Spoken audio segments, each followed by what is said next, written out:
Guys actual టాపిక్లోకి వెళ్ళే ముందు మీరు స్క్రీన్ పై చూస్తున్నది మన టెలిగ్రామ్ గ్రూప్, ఇలాగే వాట్సాప్ గ్రూప్స్ కూడా ఉన్నాయి.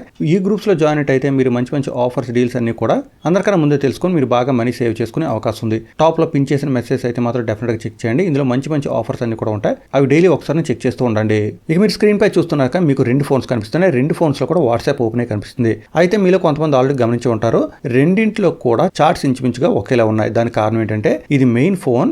ఈ ఫోన్లో ఉన్న వాట్సాప్ ని ఇక్కడ నేను కంపానియన్ మోడ్లో ఉపయోగిస్తున్నాను. సో 2 ఫోన్స్లో నేను ఒకే వాట్సాప్ ఉపయోగిస్తున్నాను.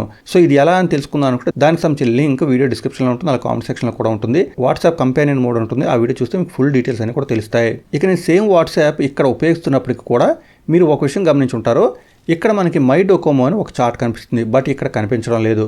దానికి కారణం ఏంటంటే ఆ పర్టికులర్ చార్ట్ నేను ఈ మెయిన్ ఫోన్లో లాక్ చేసి ఉంచాను. కావాలంటే చూడండి, ఇక్కడ నేను ట్యాప్ చేశాను. ట్యాప్ చేసి ఫింగర్ ప్రింట్ ఇచ్చినట్టయితే నాకు ఆ చార్ట్ ఇక్కడ ఓపెన్ అయ్యి కనిపిస్తుంది. సో మెయిన్ ఫోన్లో లాక్ చేసి ఉన్న చార్ట్ ఇక్కడ మనకి సెకండరీ ఫోన్లో అయితే మాత్రం లాక్ చేసి లేదు, మనకు ఓపెన్గానే కనిపించేస్తుంది. దీనికి సంబంధించి ఒక అప్డేట్ రావడం జరిగింది. బట్ ఎవరైనా కానీ ఈ విధంగా చార్ట్స్ లాక్ చేసినట్టయితే వాళ్ళకి చాలా క్లియర్గా టాప్లో ఒక మెసేజ్ కూడా కనిపిస్తుంది. మీరు కనుక చార్ట్స్ లాక్ చేసి ఉంచినట్టయితే అవి మీ లింక్ డివైసెస్లో లాక్ చేసి ఉండకపోవచ్చు అని. సో ఇప్పటివరకు మీకు డీటెయిల్స్ అర్థమయ్యాయి అనుకుంటున్నాను. కొత్త అప్డేట్ వచ్చినట్టయితే ఏం జరుగుతుంది ఇప్పుడు చూద్దాం. ఇప్పుడు మీరు స్క్రీన్ గమనించినట్టయితే ఇక్కడ ఉన్న సెకండరీ ఫోన్ నేను రిమూవ్ చేసి మరొక ఫోన్ ని ఇక్కడ పెట్టడం జరిగింది. బట్ ఇక్కడ పెట్టిన ఈ కొత్త ఫోన్ లో కూడా ఇక్కడ మెయిన్ ఫోన్ లో ఉన్న వాట్సాప్ ని నేను కంపానియన్ మోడ్ లో ఉపయోగిస్తున్నాను. సో ఈ సేమ్ వాట్సాప్ ని నేను 3 ఫోన్స్ లో ఉపయోగిస్తున్నాను అనమాట. సో ఈ విధంగా మీరు కూడా మల్టిపుల్ డివైస్లో ఉపయోగించవచ్చు. సేమ్ అకౌంట్ ని మల్టిపుల్ ఫోన్స్లో ఉపయోగించవచ్చు. బట్ ఇంతకుముందు ఫోన్కి ఇప్పటికి మీరు గమనించినట్టయితే మనకి టాప్లో లాక్డ్ చార్ట్స్ అని కనిపిస్తుంది. ఆ ఫోన్లో కనిపించలేదు. లాక్డ్ చార్ట్స్ అనేవి మనకి ఇక్కడ ఓపెన్గా కనిపించేసేవి. కొత్తగా వచ్చిన అప్డేట్ వల్ల మీరు మెయిన్ ఫోన్లో చార్ట్స్ ఏమైనా లాక్ చేస్తే సెకండరీ ఫోన్లో కూడా లాక్ అయిపోవడం జరుగుతుంది అనమాట.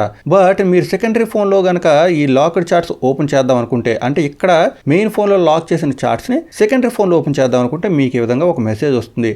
సెటప్ యువర్ సీక్రెట్ కోడ్ అని వస్తుంది అనమాట. ఈ సీక్రెట్ కోడ్ అనేది మీరు ఎక్కడ కాదు మెయిన్ ఫోన్లో సెట్ చేయాల్సి ఉంటుంది. సో ఏదైనా కారణం వల్ల మీరు మెయిన్ ఫోన్ ఉపయోగిస్తూ ఉండి సెకండరీ ఫోన్ ఎవరికైనా ఇచ్చినట్టయితే వాళ్ళు లాక్డ్ చార్ట్స్ ఓపెన్ చేయాలంటే డెఫినెట్గా వాళ్ళకి సీక్రెట్ కోడ్ కావాల్సిందే. ఈ సీక్రెట్ కోడ్ సెటప్ చేయడం కోసం సింపుల్గా లాక్డ్ చార్ట్స్ దగ్గర ట్యాప్ చేయండి. మీకు ఫింగర్ ప్రింట్ లేదా పిన్ ఏదైనా అడుగుతుంది. అడిగిన తర్వాత ఓపెన్ అవుతుంది. ఓపెన్ అయిన తర్వాత మీరు ఇక్కడ 3 డాట్స్ దగ్గర ట్యాప్ చేయాల్సి ఉంటుంది. ట్యాప్ చేస్తే లాక్ చార్ట్ సెట్టింగ్స్ అని వస్తాయి. ఈ లాక్ చార్ట్ సెట్టింగ్స్లో 2 ఆప్షన్స్ కనిపిస్తాయి, హైడ్ లాక్డ్ చార్ట్స్ ఇంకా సీక్రెట్ కోడ్ అని. సో ఈ 2 కూడా మీరు ఉపయోగించవచ్చు.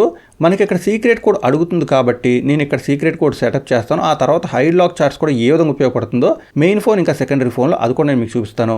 సో ఇప్పుడు నేను సీక్రెట్ కోడ్ దగ్గర ట్యాప్ చేసి 1234 అని కోడ్ పెట్టాను. మరొకసారి దాన్ని కన్ఫర్మ్ చేస్తున్నాను. మీరు మీకు నచ్చిన కోడ్ ఏదైనా కానీ పెట్టుకోవచ్చు. డన్ చేస్తున్నాను. డన్ చేసి ఇప్పుడు నేను బ్యాక్ వెళ్ళినట్టయితే లాక్డ్ చార్ట్స్కి సీక్రెట్ కోడ్ పెట్టేసినట్టే. ఇప్పుడు నేను సెకండరీ ఫోన్లో లాక్డ్ చార్ట్స్ దగ్గర ట్యాప్ చేస్తున్నాను. ట్యాప్ చేస్తే స్ట్రైట్ అవే నాకు కోడ్ అడిగేస్తుంది. ఇప్పుడు కనుక నేను కోడ్ ఎంటర్ చేసినట్టయితే ఇక్కడ లాక్ చేసిన చార్ట్స్ ఇక్కడ కూడా మనకు ఓపెన్ అయిపోతాయి. చూసారు కదా, ఈ విధంగా మనకి ఓపెన్ అవ్వడం జరుగుతుంది. సో మెయిన్ ఫోన్ ఇంకా సెకండరీ ఫోన్ 2 ఫోన్స్లో కూడా లాక్డ్ చార్ట్స్ అనేవి మనకి చాలా సెక్యూర్గా ఉంటాయన్నమాట. అయితే ఇక్కడ మరొక సెట్టింగ్ కూడా ఉంది. సెకండరీ ఫోన్లో నేను బ్యాక్ వచ్చేసాను. ఇక్కడ లాక్ చార్ట్స్ అనేది మనకు టాప్లో కనిపిస్తుంది. అలాగే మరొకసారి మనకి బ్యాక్ వెళ్దాం. లాక్డ్ చార్ట్స్ అనేవి ఇక్కడ కనిపిస్తున్నాయి.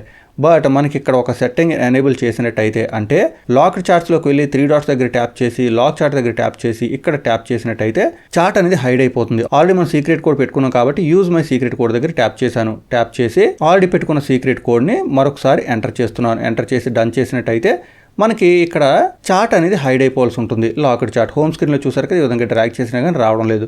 బట్ సెకండరీ ఫోన్లో చూస్తున్నారు కదా, ఇంకా కనిపిస్తుంది. బట్ ఒకసారి మనం వాట్సాప్ క్లోజ్ చేసి ఓపెన్ చేసినట్టయితే ఇక్కడ కూడా రిఫ్రెష్ అయ్యే అవకాశం ఉంది. నేను సెకండరీ ఫోన్లో వాట్సాప్ను ఒకసారి క్లోజ్ చేసి ఓపెన్ చేయడం జరిగింది. ఇప్పుడు మీరు గమనించినట్టయితే కిందకి డ్రాగ్ చేస్తే 2 చోట్ల కూడా నాకు ఈ లాక్ చేసిన చార్ట్ అయితే కనిపించడం లేదు. సో మెయిన్ ఫోన్ ఇంకా సెకండరీ ఫోన్ 2 చోట్ల కూడా హైడ్ అయిపోవడం జరిగింది. ఇప్పుడు మీరు హైడ్ చేసిన ఈ లాక్డ్ చార్ట్ లేదా సీక్రెట్ చార్ట్ని అన్హైడ్ చేయాలనుకుంటే ఇక్కడ ట్యాప్ చేసి మీరు పెట్టుకున్న కోడ్ని ఇక్కడ ఎంటర్ చేయాల్సి ఉంటుంది. ఎంటర్ చేస్తే టాప్లోకి మీకు ఆ చార్ట్ వచ్చేస్తుంది. ఇక్కడ ట్యాప్ చేసి ఆ లాక్డ్ చార్ట్లో కంటెంట్ ఏంటో మీరు చూడొచ్చు. సేమ్ అదేవిధంగా సెకండరీ ఫోన్లో కూడా సెర్చ్ దగ్గర ట్యాప్ చేసి మీరు పెట్టుకున్న కోడ్ని ఎంటర్ చేసినట్టయితే మీకు టాప్లోకి ఆ లాక్డ్ చార్ట్ వచ్చేస్తుంది. ఇక్కడ ట్యాప్ చేసి ఆ కంటెంట్స్ అన్నీ కూడా చూడొచ్చు. ఈ కొత్తగా వచ్చిన అప్డేట్ చాలా మందికి యూజ్ అయ్యే అవకాశం ఉంది. సెకండరీ ఫోన్లో కూడా సెక్యూర్గా మీరు పెట్టుకున్న సీక్రెట్ కోడ్తోనే కంటెంట్ ఓపెన్ అవుతుంది కాబట్టి వాట్సాప్ ఈ ఫీచర్ని బాగా డెవలప్ చేసిందని అనుకోవచ్చు. సో మీకు దీనికి సంబంధించిన డౌట్స్ ఉంటే కామెంట్ చేయండి. ఈ విషయం ప్రతి ఒక్కరికి తెలిసారు. వీడియో లైక్ అండ్ షేర్ చేయడం మాత్రం మర్చిపోవద్దు. మరొక అప్డేట్ మళ్ళీ కలుసుకుందాం. అంతవరకు సెలవు. Thanks a lot. Thanks for watching.